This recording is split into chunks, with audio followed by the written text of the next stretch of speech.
తైలాభిషేక ఆరాధన ప్రతి నెల మొదటి గురువారం. సమయం ఉదయం 10 గంటల నుంచి.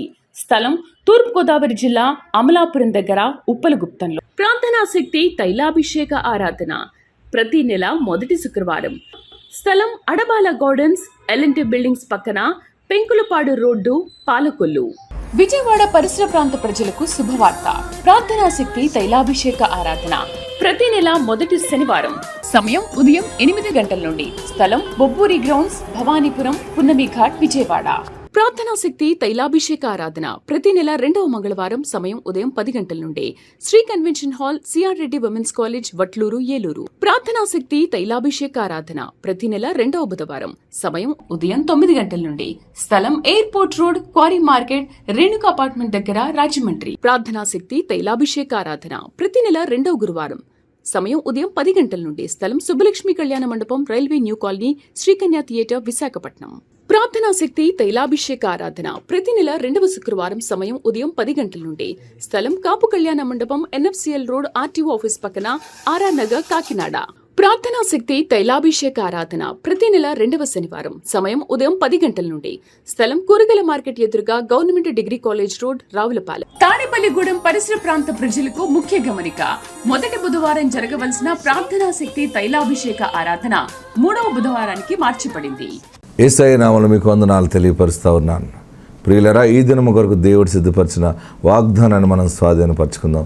పరిశుద్ధ గ్రంథంలో నుండి ద్వితీయోపదేశ కాండము 15వ అధ్యాయము 6వ వచనం ద్వారా దేవుడు మీ కుటుంబాన్ని దర్శిస్తూ ఉన్నారు.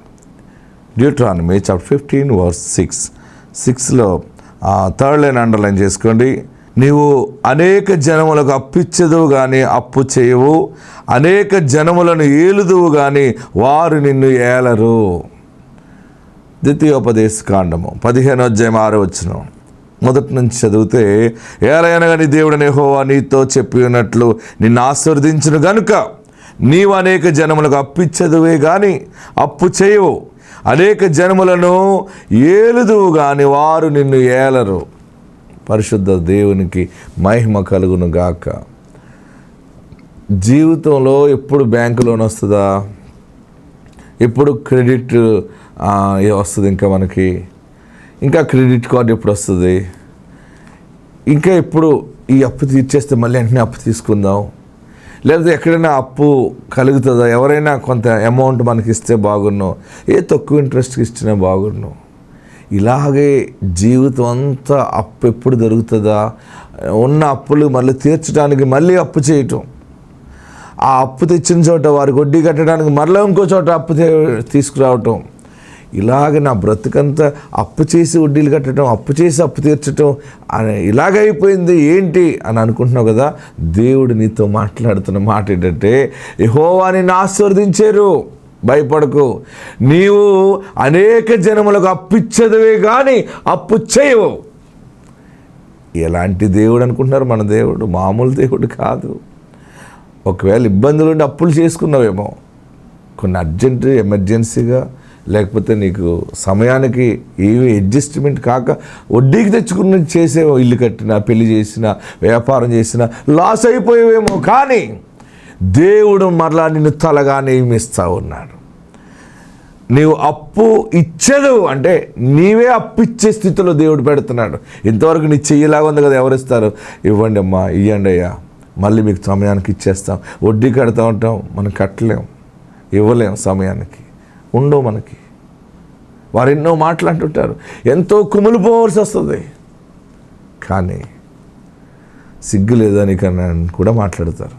ఇదేనా నువ్వు ప్రార్థన చేసుకునేది? వాక్యం చదువుతున్నావు కదా, మీరు దేవుడు నమ్ముకున్న వాళ్ళు కదా, ఇలాగెందుకు అబద్ధం ఆడుతున్నారు, అలాగెందుకు చేస్తున్నారు, నువ్వు ఇలాగని నేను అనుకోలేదు, నువ్వు ఈ రకంగా ఉంటావంటే నీకు ఇవ్వకపోదును. అందరూ చెప్పారు నీకు ఇవ్వద్దని, మీకు అప్పు ఇవ్వకూడదని చెప్పారు, అయినా నేను ఇచ్చాను, నేను చాలా తప్పు చేశాను మీకు డబ్బులు ఇచ్చి. ఇలాంటి మాటలు నీ సున్నితమైన మనసుని బల్లాలతో పొడుస్తున్నట్టు మాట్లాడిన మాటలను బట్టి నువ్వు బాధపడుతున్నావేమో. దేవుడు నీ పక్షంగా ఉన్నాడు కనుక నీవు అనేక జనములకు అప్పిచ్చువానిగా ఉండబోతున్నావు. నిజమేనా అని అనుకుంటున్నావు? 100% దేవుడు నిన్ను ఆశీర్వదించాడు. ఆశ్చర్యకరమైన మార్గాలు ఓపెన్ అవుతున్నాయి. డోర్స్ అన్నీ ఓపెన్ అయిపోతున్నాయి. నీకు బ్లెస్సింగ్స్ నీకు వస్తున్నాయి. 7 మార్లు ఆమేనని చెప్పండి. పరిశుద్ధమైన ఆశీర్వాద స్థలంలో నుండి దీవెనలు వస్తున్నాయి. నీ చేతిలో కష్టార్జితం దీవించబడుతుంది. వ్యాపారాలు దీవించబడతాయి. ఇది దేవుని మాట. ఇది మామూలు వ్యక్తి మాట కాదు. నువ్వు అప్పు ఇచ్చేదివే కానీ అప్పు చేయవు. వారు నిన్ను ఏలుబడి చేయరు, నువ్వు వారిని ఏలుబడి చేస్తావు. ఇంతవరకు ఎవరెవరో నీ మీద నాయకత్వం చేశారేమో, ఇక మీదట నుండి నమ్మగలిగితే ఈ దినం నుండే నువ్వు నాయకత్వపు విధానంలో అడుగు పెట్టబోతున్నావు. పరిశుద్ధ ఐశ్వర్యం మీకు ప్రాప్తించును గాక. God bless you. పరిశుద్ధ గ్రంథంలో నుండి జీవం గల దేవుని సన్నిధానములో న్యాయాధిపతుల గ్రంథము వాక్యాన్ని తెరవండి. పరిశుద్ధ గ్రంథంలో నుండి న్యాయాధిపతుల గ్రంథము 15వ అధ్యాయము 18, 19 వచనాలు మనం ధ్యానం చేసుకుందాం. బైబిల్ ఉన్న వారందరూ తెరవండి. న్యాయాధిపతుల గ్రంథము 15వ అధ్యాయము 18, 19 వచనాలు. దేవుడు చేసే అద్భుతమైన కార్యాన్ని మనం ధ్యానం చేద్దాం. ఎస్. అప్పుడతడు మిక్కిలి దప్పిగొనినందున, చూడండి, అప్పుడతడు మిక్కిలి దప్పిగొనినందున యెహోవాకు మొర్రపెట్టి, నీవు నీ సేవకుని చేతి వలన ఈ గొప్ప రక్షణ దయచేసిన తరువాత నేనిప్పుడు దప్పిచేతను చచ్చి సున్నతి పొందని వారి చేతిలోనికి పడవలెనా అని వేడుకొనగా దేవుడు లేహీలోనున్న ఒక గోతిని చీల్చెను. దాని నుండి నీళ్లు బయలుదేరెను. అతడు త్రాగిన తరువాత ప్రాణము తెప్పరిల్లి బ్రతికెను.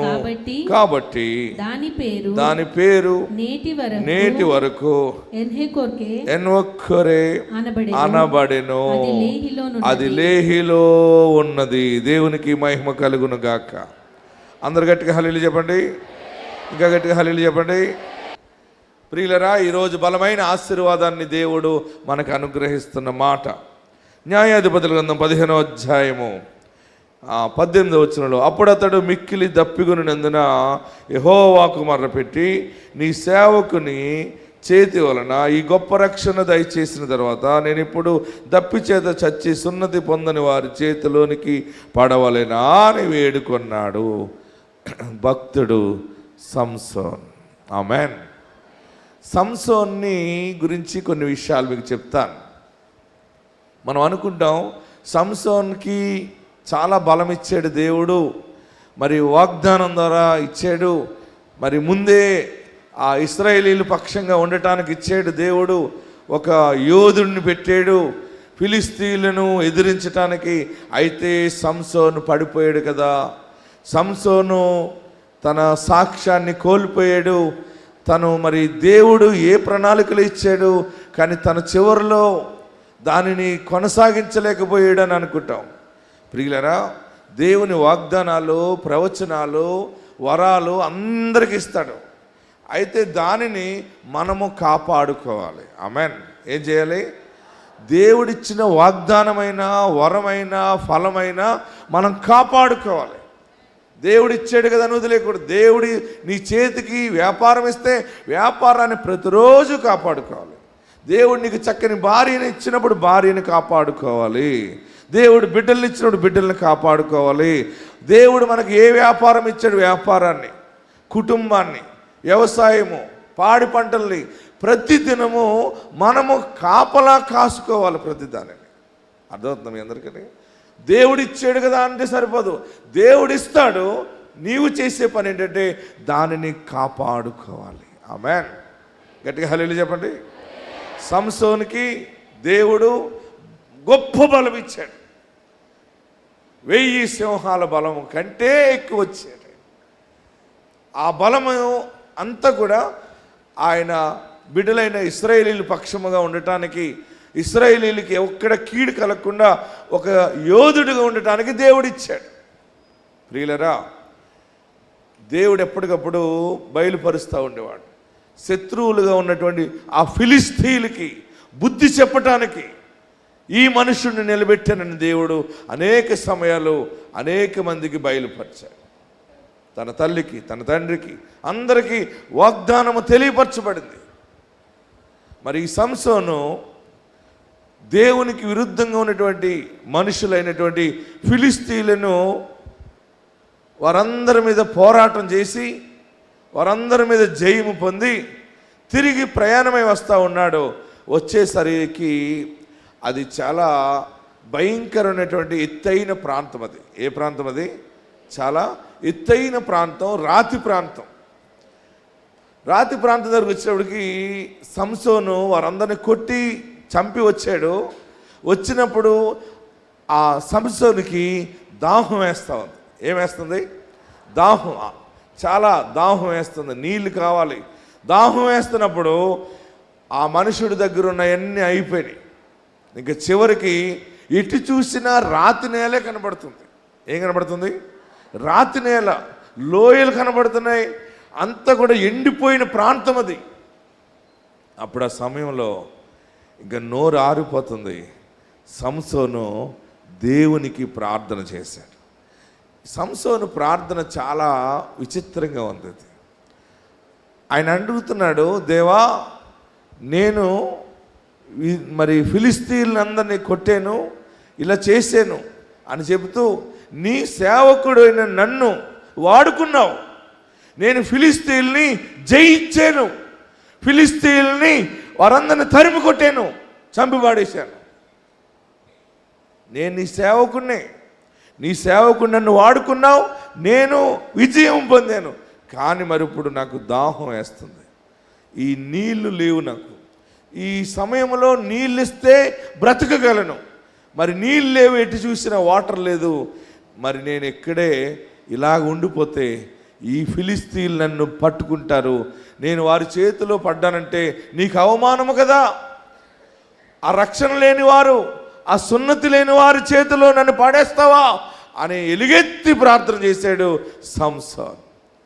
ఆ సంసోను చేసిన ప్రార్థన దేవుడు ఆలకించాడు. ఆమేన్.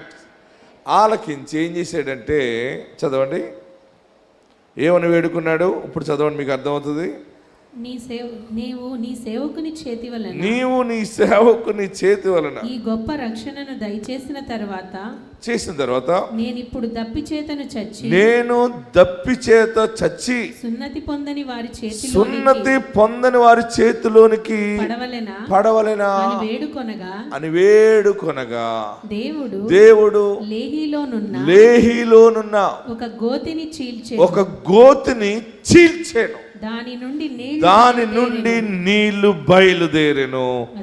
అతడు త్రాగిన తర్వాత ప్రాణము తెప్పరిల్లి బ్రతికెను. ఆమెన్. గట్టిగా హల్లెలూయా చెప్పండి. ఇంకా గట్టిగా హల్లెలూయా చెప్పండి. ఇంకా గట్టిగా హల్లెలూయా చెప్పండి. ఇక్కడ ఎలా ప్రార్థిస్తున్నాడంటే, ఆయన నేను నీళ్లు లేక ఏడుస్తున్నాను, దప్పి చేత చచ్చి సున్నతి పొందిన వారి చేతిలోనికి పడవలెనా? ప్రియులరా, ఆ ప్రాంతము ఎలాంటి ప్రాంతం అనంటే లేహీలోనున్న ఒక గోతిని చీల్చాను. ఈరోజు వాగ్దాన వాక్యం ఏంటంటే, నీ కోసము ఎండిపోయిన గోతిని ఆయన చీల్చి బండ నుండి నీ కొరకు బలమైన నీరుని దేవుడు అనుగ్రహించుచున్నాడు. నీరు లేని గొయ్యది అంటే నీరు ధనమును సూచిస్తుంది, నీరు పరిశుద్ధాత్మను సూచిస్తూ ఉంది, నీరు జీవధార కలిగేటట్లుగా నీరు ప్రాణాన్ని నిలబెడుతుంది. నేను ప్రార్థన చేస్తున్నాను, దేవుని సన్నిధిలో మొరపెడతా ఉన్నాను. పరిశుద్ధాత్మ దేవుడు ఈ మాటను బోధించమని మీకు తెలియపరిచాడు. నీ పరిస్థితి ఏ స్థితిలో ఉన్నా కూడా అక్కడ నీకు కావలసినవి దొరికే పరిస్థితులు లేకపోయినా, ఎంత గొడ్డి సమస్యగా ఉన్నా, పరలోకమందున్న దేవుడు నీ దీన ప్రార్థన ఆలకించాడు. నీ కొరకు ఒక గోతిని ఆయన బద్దలు కొట్టి నీరు బయటికి తీసుకొస్తుంది నీకు ఇస్తా ఉన్నాడు.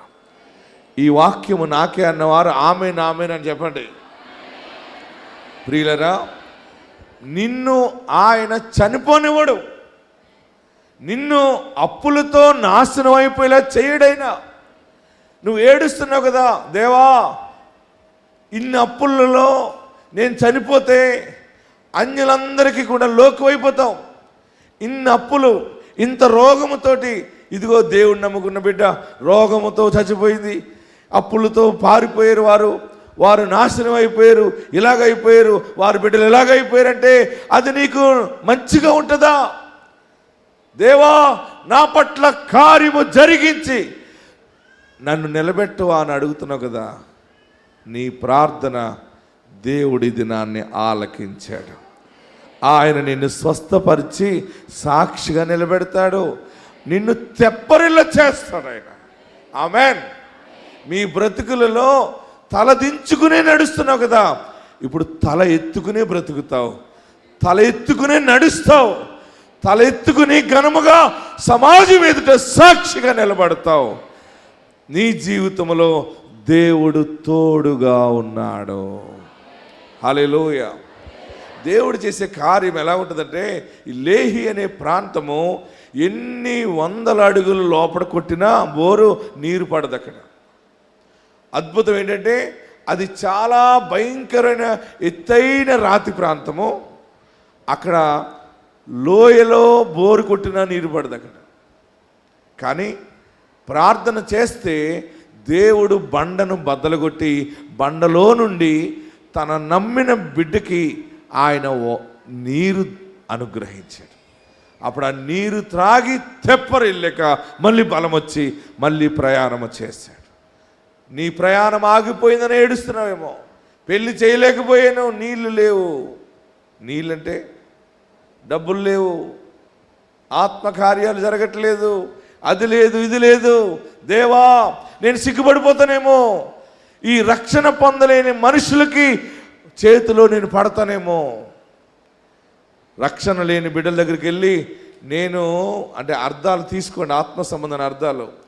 రక్షణ పొందని వ్యక్తుల దగ్గరికి వెళ్ళి నేను అప్పు అడిగే పరిస్థితి ఎంత దౌర్భాగ్య స్థితి. నన్ను మరలా అప్పు కోసం వెళ్ళనిస్తావా? నేను ఎన్నో సమయాలు ఇలాంటి ప్రార్థన చేశాను. నాకు అవసరమైనప్పుడు కష్టకాలంలో నీ సేవకుని ఒక్కసారి జ్ఞాపకం చేసుకొని ఎన్నో మార్లు దేవుని సన్నిధిలో ప్రార్థించాను. దేవుడు నా మొర ఆలకించి లేహి అనే ఒక బండని నా జీవితంలో బద్దలుగొట్టి సమృద్ధి నీరు దేవుడు నాకు ఇచ్చాడు. నాకు ఇచ్చిన దేవుడు నీకు ఇస్తాడు. ఆమేనని చెప్పరే, గట్టిగా హల్లెలూయా చెప్పండి. నాకు ఎలాగైపోయిందంటే నేను ఏమేమి చూడాలో ఆశీర్వాదాలన్నీ జస్ట్ అలాగా శాంపుల్ చూడాలని, ఇది జరగాలంటే అది జరిగింది, ఇది జరగాలంటే అది జరిగింది, ఇది జరగాలంటే అది. నేను ఏమేమి ఆశీర్వాదాలు చూడాలనుకున్నానో దేవుడు వింటాడా, ఇస్తాడా, ఇవ్వడా అన్ని పరీక్ష చేసుకుంటే అన్నీ జరిగిపోయినాయి. జరిగిపోయిన తర్వాత నాకు అనిపించింది ఇంకెందుకన్నీ మనకి ఇవన్నీ ఇచ్చేవాడు ఆయన కదా. ఎంత గొప్ప దేవుడిని మనం రోజు కాపాడుకోవాలి. హల్లెలూయా చెప్పండి. అందుకనే నాకు ఎక్కువ ఏమీ అన్ని ధరించుకోవాలి, అలాగ ఉండాలి ఇలాగ ఉండాలి లేదు. ఇక నాకేముంటుందంటే నా గుండె నిండా యేసయ్య ఉన్నాడా లేడా చూసుకుంటూ ఉంటుంటాను. ఆమేన్. గట్టిగా హల్లెలూయా చెప్పరే, ఇంకా గట్టి హల్లెలూయా చెప్పరే, ఇంకా గట్టి హల్లెలూయా చెప్పండి. నా గుండె నిండా యేసు ఉంటే కన్నీలే ముత్యాలు. హల్లెలూయా. గట్టిగా హల్లెలూయా చెప్పండి. ఇదిగో ఏడుస్తున్న నీతో మాట్లాడుతూ ఉన్నాడు. ఎక్కడ డబ్బు దొరుకుతుంది, ఎలాగ డబ్బులు వస్తాయి, ఎలాగ నా కొరత తీరుతుందని ఏడుస్తున్నావు కదా. దేవా ఆశీర్వదించు బాబు అని అడుగుతున్నావు కదా. రెండు చేతులు పైకెత్తండి. ఒక అద్భుతం దేవుడు నీ పక్షంగా చేస్తున్నాడు. నీ రాతి ప్రాంతము, నీ కఠిన దినాలలో ఒక బలమైనటువంటి ఒక రాతి లోయను ఆయన బద్దలు కొడుతున్నాడు. యేసు నామములో లేహి అనే లోయ బద్దలవును గాక. జీవధార సమృద్ధిగా నీ కొరకు దయచేయబడును గాక. నమ్మిన వారందరూ గట్టిగా చప్పట్లు కొట్టి కేకలు వేసి ప్రభుని స్తుతించండి. నీవు ఏ పని తలపెట్టావో దానికి కావలసిన నీరు తాగుతావు, వస్తుంది.